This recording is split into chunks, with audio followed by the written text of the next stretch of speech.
हवेली लखा जनाब इतू 19 किलोमीटर है, 40 किलोमीटर है, 45 किलोमीटर दीपालपुर है।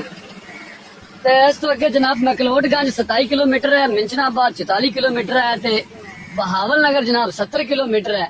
ते एक बुर्जी इतने होंदी सी पुरानी, इन्होंने पट दी है जनाब। इतों अगे 1100 किलोमीटर नई दिल्ली है 1100 किलोमीटर। और यह सामने जो अपने पुल खड़ा है ना, यह पुल है ट्रेन का, यह पुल जाता सी सीधा इंडिया। सादकी नहर साडे सामने ने, और यह दरियाए सतलुज का जेड़ा मेन पुल है हैड सुलेमान की दा मेन पुल है, वो मेन पुल है जनाब जिथे असी खड़े हुए। फ्लड लिमिट सेट है सुलेमान की हेड वर्क्स। इतने लिखा जनाब अगर 8000 तो 1,20,000 आंदा तो मीडियम फ्लड है, अगर 1,75,000 तो 2,25,000 आंदा तो बड़ा हाई है, बहुत ज्यादा हाई पानी है। ते जनाब तुसी देख सकते हो हैड सुलेमान की दे गेट है ने, और मुकम्मल उन्होंने खोले हुए ने, सारे गेट खुले हुए ने। पानी तुसी चेक कर रहे हो। सादकी नहर भी बंद है, एक पाकपतन सामने साडे नहर निकलती वो भी बंद है।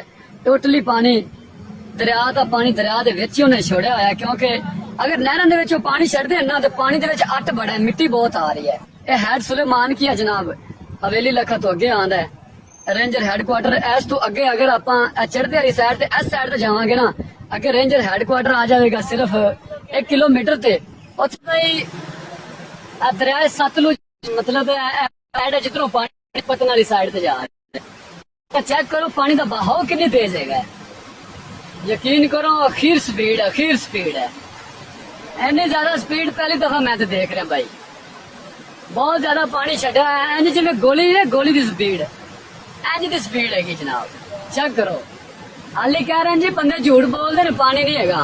अज मैंने चौथा दिन है, यकीन करो मैं रावी विजिट किया, मिंचनाबाद पुल विजिट किया, दरिया सतलुज हैड सुलेमान की मैं अज इधर विजिट कर रहा। लेकिन इतने आके मजीद जरा पता लगे सानू वाकई पानी बहुत ज्यादा है, बहुत ज्यादा है। यह हम पिछली साइड है, और जिधर मैं कैमरा ला खड़ा इस साइड पे अगर आप 1 किलोमीटर करांगे ना, सीधा 1 किलोमीटर सफर ते अगे इंडिया का जनाब बाढ़ आ जाएगी, इंडिया का बॉर्डर आ जाएगा, उस पर अगे इंडिया शुरू हो जाएगा।